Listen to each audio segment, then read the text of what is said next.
Hi guys, ಎಲ್ಲರಿಗೂ ಕೂಡ welcome back ಅಂತಾನೆ ಹೇಳ್ಬೋದು. ನಮ್ಮ ಬಿಗ್ ಬಾಸ್ ಕನ್ನಡ ಸೀಸನ್ 12 ಬಗ್ಗೆ ಒಂದು ಇಂಪಾರ್ಟೆಂಟ್ ಆಗಿರುವಂತಹ ಮಾಹಿತಿ ಬರ್ತಾ ಇದೆ. ಅದು ಕೂಡ ಈ ವಾರದ ಮೊದಲ ಫೈನಲಿಸ್ಟ್ ಯಾರು ಅನ್ನೋಂತ ಒಂದು ಇಂಪಾರ್ಟೆಂಟ್ ಆಗಿರುವಂತಹ ಮಾಹಿತಿ ಬರ್ತಾ ಇದೆ. ಹಾಗಾದ್ರೆ ಬಿಗ್ ಬಾಸ್ ಕನ್ನಡ ಸೀಸನ್ 12 ಮೊದಲ ಫೈನಲಿಸ್ಟ್ ಆಗಿ ಆಯ್ಕೆ ಆಗಿರುವಂತಹ ಸ್ಪರ್ಧಿ ಯಾರು ಅನ್ನುವಂತ ಒಂದು ಕಂಪ್ಲೀಟ್ ಆಗಿರುವಂತಹ ಇನ್ಫಾರ್ಮೇಶನ್ ಅನ್ನ ಈ ಒಂದು ವಿಡಿಯೋದಲ್ಲಿ ನೋಡ್ತಾ ಹೋಗೋಣ. ಅದಕ್ಕೋಸ್ಕರ ನೀವೇನು ನಮ್ಮ ಚಾನಲ್ಗೆ ಸಬ್ಸ್ಕ್ರೈಬ್ ಮಾಡ್ಕೊಂಡಿಲ್ಲ ಅಂದ್ರೆ ಎಲ್ಲರೂ ಕೂಡ ಚಾನಲ್ಗೆ ದಯವಿಟ್ಟು ಸಬ್ಸ್ಕ್ರೈಬ್ ಮಾಡ್ಕೊಂಡು ಸಪೋರ್ಟ್ ಮಾಡೋದನ್ನ ಯಾವುದೇ ಕಾರಣಕ್ಕೂ ಮರೆಯಲಿಕ್ಕೆ ಹೋಗ್ಬೇಡಿ. ಬನ್ನಿ ವಿಡಿಯೋನ ಶುರು ಮಾಡೋಣ. ನಿಮಗೆಲ್ಲರಿಗೂ ಕೂಡ ಗೊತ್ತಿರುವಾಗಿ ಈ ವಾರದಲ್ಲಿ ಒಟ್ಟಾರೆ 8 ಜನ ಸ್ಪರ್ಧಿಗಳು ಉಳಿದುಕೊಂಡಿದ್ದಾರೆ.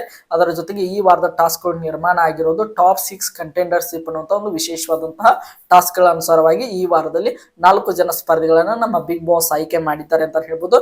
ನಮ್ಮ ಕ್ಯಾಪ್ಟನ್ ಆಗಿರುವಂತಹ ಖಾನ್ ಅವರು ನೇರವಾಗಿ ಟಾಪ್ 6 ಕಂಟೆಂಡರ್ಶಿಪ್ ಗೆ ಆಯ್ಕೆ ಆಗಿರುವಂತಹ ಮೊದಲನೇ ಸ್ಪರ್ಧಿ ನಮ್ಮ ಧನುಷ್ಗೆ ಎರಡನೇದಾಗಿ ಟಾಸ್ಕ್ ಗೆಲ್ಲುವುದರ ಮೂಲಕ ನಮ್ಮ ಕಾವ್ಯ ಅವರ ಆಯ್ಕೆ ಆದ್ರೆ, ಮೂರನೇದಾಗಿ ಟಾಸ್ಕ್ ಗೆಲ್ಲುವುದರ ಮೂಲಕ ಅಶ್ವಿನಿ ಗೌಡ ಅವರು ಆಯ್ಕೆ ಆಗಿದ್ದಾರೆ, ನಾಲ್ಕನೇದಾಗಿ ನಮ್ಮ ರಘು ಅಂತ ಹೇಳ್ಬೋದು. ಈ 4 ಜನರ ಸ್ಪರ್ಧಿಗಳ ಪೈಕಿ ಮತ್ತೊಂದು ಟಾಸ್ಕ್ ಅನ್ನ ನೀಡಿದ್ದಾರೆ ಅಂತ ಹೇಳ್ಬೋದು. ಅಂದ್ರೆ ಟಾಪ್ 6 ಕಂಟೆಂಡರ್ಶಿಪ್ ಅನ್ನುವಂತ ಒಂದು ಟಾಸ್ಕ್ ಅನ್ನ ನೀಡಿದ್ದಾರೆ. ಈ 4 ಜನರ ಪೈಕಿ ಕೇವಲ ಒಬ್ಬ ಸ್ಪರ್ಧಿ ಮಾತ್ರ ಫೈನಲಿಸ್ಟ್ ಆಗಿ ಆಯ್ಕೆ ಆಗಿದ್ದಾರೆ ಅಂತ ಹೇಳ್ಬೋದು. ಈ ಒಂದು ಟಾಸ್ಕ್ ನ ಗೆಲ್ಲೋದ್ರ ಮೂಲಕ ಅಂದ್ರೆ ಈ 4 ಜನರಿಗೆ ಒಂದು ಟಾಸ್ಕ್ ಅನ್ನ ನೀಡಿದ್ದಾರೆ. ಆ ಒಂದು 4 ಜನರ ಪೈಕಿ ನಮ್ಮ ಧನುಷ್, ರಘು, ನಮ್ಮ ಅಶ್ವಿನಿ ಗೌಡ ಹಾಗೆ ಅದರ ಜೊತೆಗೆ ನಮ್ಮ ಕಾವ್ಯ ಅವರ ನಡುವೆ ಟಾಪ್ 6 ಗೆ ಆಯ್ಕೆ ಆಗಿರುವಂತಹ ಸ್ಪರ್ಧಿ ಯಾರು ಅಂತ ನೋಡ್ತಾ ಹೋದಾದ್ರೆ ಅದು ಬೇರೆ ಯಾರು ಅಲ್ಲ, ಧನುಷ್ ಗೌಡ ಅಂತ ಹೇಳ್ಬೋದು.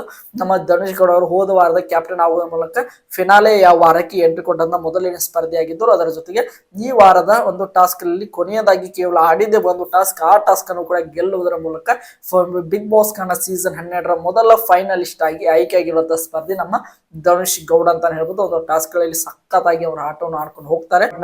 ಟಾಪ್ 6 ಕಂಟೆಂಡರ್ಶಿಪ್ ಅನ್ನುವಂತ ಒಂದು ಟಾಸ್ಕ್ ನ ಗೆಲ್ಲುವುದರ ಮೂಲಕ ಫಿನಾಲೆ ವಾರಕ್ಕೆ ಎಂಟ್ರಿ ಕೊಡುವುದರ ಜೊತೆಗೆ ಮೊದಲ ಫೈನಲಿಸ್ಟ್ ಕೂಡ ಆಗಿ ನಮ್ಮ ಧನುಷ್ ಗೌಡ ಅವರೇ ಆಯ್ಕೆ ಆಗಿದ್ದಾರೆ ಅಂತ ಹೇಳ್ಬೋದು. ಐ ಹೋಪ್ ಎಲ್ಲರಿಗೂ ಕೂಡ ಈ ಒಂದು ವಿಡಿಯೋ ಇಷ್ಟ ಆಗಿದೆ ಅಂತ ಅನ್ಕೊಂಡಿದ್ದೀನಿ. ನಮ್ಮ ಧನುಷ್ ಗೌಡ ಅವರು ಮೊದಲ ಫೈನಲಿಸ್ಟ್ ಆಗಿರೋದ್ರ ಬಗ್ಗೆ ನಿಮ್ಮ ಅನಿಸಿಕೆ ಮತ್ತು ಅಭಿಪ್ರಾಯಗಳನ್ನು ಕೂಡ ಕಮೆಂಟ್ ಬಾಕ್ಸ್ ಅಲ್ಲಿ ಕಮೆಂಟ್ ಮಾಡಿ ಅಂತ ಹೇಳ್ತಾ ಈ ಒಂದು ವಿಡಿಯೋನ ಮುಗಿಸ್ತಾ ಇದ್ದೀನಿ. ಎಲ್ಲರಿಗೂ ಕೂಡ ಧನ್ಯವಾದಗಳು. ಹೀಗೆ ಸಪೋರ್ಟ್ ಮಾಡ್ತಾ ಇರಿ, ಲೈಕ್ ಮಾಡಿ, ಶೇರ್ ಮಾಡಿ, ಹಾಗೆ ಸಬ್ಸ್ಕ್ರೈಬ್ ಮಾಡ್ಕೊಳ್ಳಿ.